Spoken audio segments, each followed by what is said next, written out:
this area because you can see it's very near to the residents, and you can see the children have just, because this is informal settlements.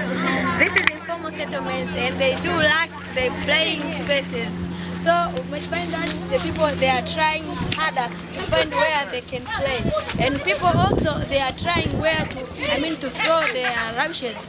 That's why you can see that the area is already dumped with rubbishes with the waste, and also the kids have just put their playing ground here, so they are playing. So it's very, it's the problem is very big because we don't know the kind of waste which they are throwing. Maybe there are needles inside there, and the kids, they don't wear shoes, as you can see them.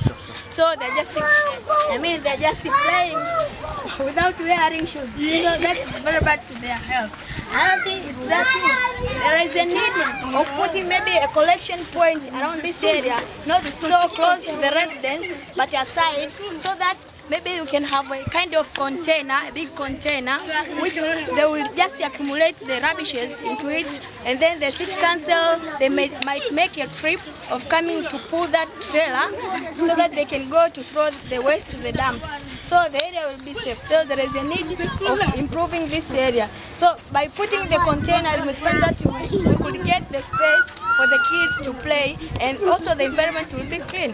That's what I can say.